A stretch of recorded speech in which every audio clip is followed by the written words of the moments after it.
माना कि रात में अंधेरा गहरा होता है। माना कि रात में अंधेरा गहरा होता है, मगर हर स्टूडेंट का भविष्य सुनहरा होता है। हर स्टूडेंट का भविष्य सुनहरा होता है। और दोस्तों, अगर आपने अभी तक कुछ नहीं पढ़ा तो अभी पढ़ लो, क्योंकि जब जागो तब सवेरा होता है। जब जागो तब सवेरा होता है। नमस्कार दोस्तों, मैं हूं जयेश राजगुरु और स्वागत है आप सभी का इस नए इंटरेस्टिंग यूट्यूब वीडियो में। दोस्तों, ये वीडियो आज का बहुत खास है। How to pass in economics class 12th। अगर अभी तक आपके दिमाग में असमंजस है, कंफ्यूजन है, डर है, तो आज इस वीडियो में सब डर को निकाल दीजिएगा। दोस्तों, आप डेफिनेटली इस वीडियो से बहुत ज़्यादा फायदा उठा सकेंगे। जी हाँ दोस्तों, एक स्ट्रैटेजी, एक प्लान के साथ, बिना फालतू की बकवास के सीधे सटीक विषय पर आते हुए कैसे इकोनॉमिक्स में पास हो सकते हैं और कैसे ज़्यादा से ज़्यादा मार्क्स स्कोर कर सकते हैं, वो इस वीडियो में हम डिस्कस करने वाले हैं। दोस्तों, इस वीडियो का मूल मंत्र काफ़ी सिंपल सा है। दोस्तों, प्लान, प्रिपेयर एंड प्रैक्टिस। अगर आपने अभी तक कुछ नहीं भी पढ़ा है तो आप प्लान, प्रिपेयर और प्रैक्टिस करके आसानी से हर सब्जेक्ट में अच्छे मार्क्स स्कोर कर सकते हैं। दोस्तों, अगर आप टॉपर हैं और ये वीडियो देख रहे हैं तो इसे जरूर अंत तक देखिएगा। अगर आप टॉपर नहीं हैं, एक एवरेज और बिलो एवरेज स्टूडेंट है, तो भी इस वीडियो को अंत तक देखिएगा, क्योंकि ये वीडियो खास आप ही के लिए तो है। प्लान, प्रिपेयर और प्रैक्टिस, ये 3 P's जो हैं, ये आपकी बहुत ज़्यादा सहायता करने वाले हैं। दोस्तों, आप जब भी पढ़ना शुरू करें, याद रखिए आपको पता होना चाहिए व्हाट टू स्टडी। साथ ही साथ you should know how much to prepare and you should have good practice of what you have studied. यानी ये 3 P's के जरिए आप आसानी से फैसला कर सकते हैं कि आप कितने पानी में हैं और आप उसे पार कर भी पाएंगे या नहीं। दोस्तों, एग्जाम 80 मार्क का होता है और 80 मार्क का अगर लिख कर आओगे तो डेफिनेटली पास हो ही जाओगे। और यही हम आसानी से प्लान, प्रिपेयर और प्रैक्टिस के जरिए कोशिश करने वाले हैं कि कैसे हम 80 मार्क्स का पूरा पेपर अच्छे से पास होने के लिए लिख सकते हैं और टॉप मारने के लिए लिख सकते हैं। चलिए इस स्लाइड के जरिए हम धीरे धीरे चीज़ों को समझने की कोशिश करते हैं। दोस्तों, याद रखिए, इंपॉर्टेंट चैप्टर्स को टारगेट करना बहुत ज़रूरी है। देर कभी नहीं होती। प्रिपरेशन ये स्ट्रैटेजिकली होना बहुत ज़रूरी है। अगर हम unit wise distribution of marks देखें तो आपको समझ में आ जाएगा दोस्तों कि इंपॉर्टेंट चैप्टर्स हैं चैप्टर नंबर 3A, 3B, 6, 7, 8 और 9। जी हाँ दोस्तों, 3A demand analysis, 3B elasticity of demand. इसके अलावा index number chapter number 6, national income chapter number 7, public finance in India chapter number 8 और chapter number 9 money market and capital market. ये सभी chapters जो मैंने अभी अभी कहे, 3A, 3B, 6, 7, 8, 9, ये इंपॉर्टेंट चैप्टर्स हैं इकोनॉमिक्स के इस साल के सिलेबस के। ये सभी 8 मार्क्स के चैप्टर्स हैं और दोस्तों, इनके बिना पेपर कभी सेट ही नहीं होगा। इनके अंदर के क्वेश्चंस जो हैं वो आपके पूरे पेपर में दिखाई देंगे। ये बहुत ही इंपॉर्टेंट चैप्टर्स हैं, तो याद रखिए आपके पास जितना भी समय है, स्टडी दीज चैप्टर्स कंप्लीटली। साथ ही साथ अभी आपका प्रिपरेशन किस भी मोड पे चल रहा हो, फिर आप क्वेश्चन बैंक की वेट कर रहे हो या ना कर रहे हो, आपका प्रिपरेशन कैसा भी अभी तक हुआ हो, give priority to these chapters, क्योंकि ये चैप्टर्स का वेटेज ज़्यादा है। सिंपल सी बात है दोस्तों। बाकी सारे चैप्टर्स का क्या, आपके दिमाग में ये सवाल आएगा। तो याद रखिए, अभी आप एग्जाम के कुछ ही दिनों के नज़दीक खड़े हैं और इसीलिए सब चैप्टर्स को डिटेल में पढ़ना बेवकूफ़ी है। तो याद रखिए, जो बचे हुए चैप्टर्स हैं, from all other chapters only study IMP questions, यानी इंपॉर्टेंट क्वेश्चंस जो हैं सिर्फ वही बाकी के चैप्टर्स में से कीजिएगा। जैसे introduction to micro and macro economics हमारा फर्स्ट चैप्टर है, इसका वेटेज 7 मार्क का है, लेकिन इसमें IMP क्वेश्चन सिर्फ 4 हैं, जैसे features of micro, features of macro, scope of micro और स्कोप ऑफ मैक्रो। अगर ये 4 क्वेश्चंस आप अच्छे से कर लेंगे तो इस चैप्टर में से आने वाले छोटे बड़े दूसरे क्वेश्चंस भी आप ऑटोमेटिकली लिख पाएंगे। इसी तरह चैप्टर नंबर 2 की अगर बात करें यूटिलिटी एनालिसिस की, तो इसमें से भी अगर आप features of utility, law of DMU, ये 2 क्वेश्चन अच्छे से कर लेते हैं, या relationship between MU and TU, ये अच्छे से कर लेते हैं, तो आप कोई भी छोटा बड़ा क्वेश्चन यूटिलिटी एनालिसिस का कर सकते हैं। यानी आपको स्ट्रैटेजिकली ये प्लान करना है कि पहले मैं पढ़ूंगा सारे इंपॉर्टेंट चैप्टर्स पूरे कंप्लीटली और उसके बाद सिर्फ IMP क्वेश्चन करूंगा बाकी के चैप्टर्स के। In this way, you can easily cover everything. For IMP questions, you can always follow our channel's playlist. मैंने हमारी चैनल की प्लेलिस्ट में IMP questions बना के रखे हैं। आप सभी वीडियोस को देख सकते हैं। हार्डली 10-10 मिनट के वीडियोस में आपका पूरा सिलेबस कवर हो जाएगा। अब दोस्तों आपके दिमाग में आ रहा होगा कि यार टाइम ही तो नहीं है, कैसे मैनेज करें, सब कुछ कैसे कंप्लीट होगा, बाकी के भी तो सब्जेक्ट्स हैं। तो दोस्तों टाइम मैनेज करना बहुत इंपॉर्टेंट है। हाउ मच टू स्टडी, अब जो मैंने बताया याद रखिए, आपके दिन को 2 घंटे के टुकड़ों में बांटना होगा। जी हाँ दोस्तों, divide your day into 4 parts of 2 hours, 2 into 4 8 hours of study.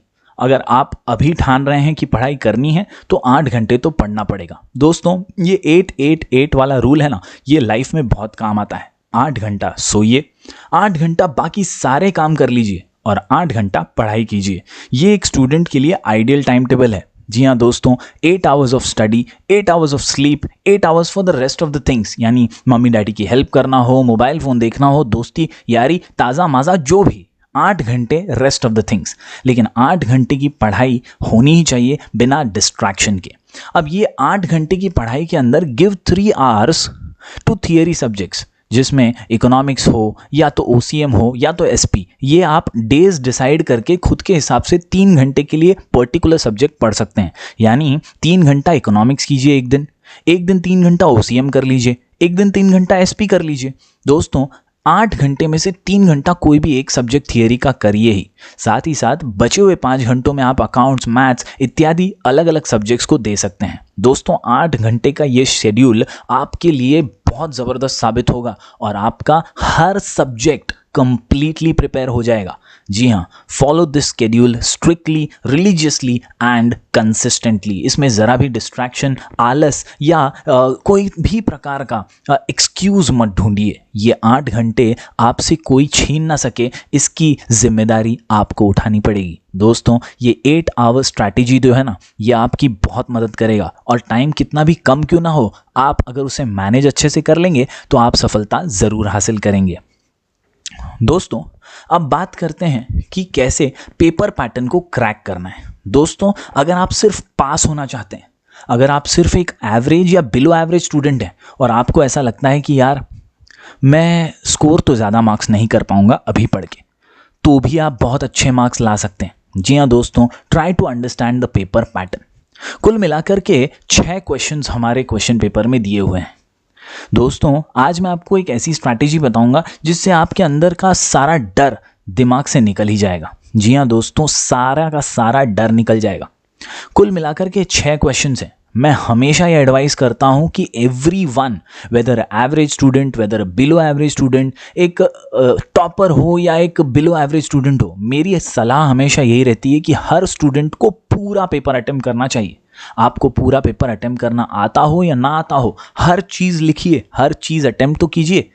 लेकिन अगर फिर भी आप डर रहे हैं, फिर भी अगर आप हिचकिचा रहे हैं और आप पूरा अटेम्प्ट नहीं कर पाते, तो भी आप पास हो सकते हैं। जानते हैं कैसे? चलिए देख लेते हैं। दोस्तों क्वेश्चन नंबर 1 है ऑब्जेक्टिव्स। जी हाँ दोस्तों, ऑब्जेक्टिव्स आने वाले हैं 20 मार्क्स के लिए। इसके अलावा क्वेश्चन नंबर 2A और B ये आने वाला है 12 मार्क्स के लिए, जिसमें होगा आइडेंटिफाई और डिस्टिंग्विश। ध्यान दीजिएगा। इसके अलावा अगर मैं बात करूं डायरेक्टली क्वेश्चन नंबर 4 की, तो स्टेट विथ रीजंस, अग्री और डिसअग्री, ये भी आने वाला है 12 मार्क्स के लिए। और आखिर में अगर मैं डायरेक्टली बात करूं क्वेश्चन नंबर 6 की, आंसर इन डिटेल, तो यहां पर 8 मार्क्स के 2 क्वेश्चंस आने वाले हैं, यानी 16 मार्क्स के लॉन्ग आंसर इन डिटेल। तो दोस्तों कुल मिलाकर के 4 इंपॉर्टेंट क्वेश्चंस मैंने इन 6 क्वेश्चंस में से निकाले हैं।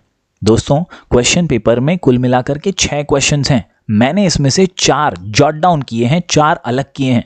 एक तो ऑब्जेक्टिव्स, एक क्वेश्चन नंबर 2, फिर क्वेश्चन नंबर 4 और फिर क्वेश्चन नंबर 6। जी हाँ दोस्तों, अगर आप बिलो एवरेज या एवरेज स्टूडेंट हैं और आप इतना भी अच्छे से, दिल से, पूरी लगन से अटेम्प्ट कर लेते हैं ना, तो भी आप पास हो सकते हैं बहुत अच्छे मार्क्स के साथ। चलिए देखते हैं कैसे।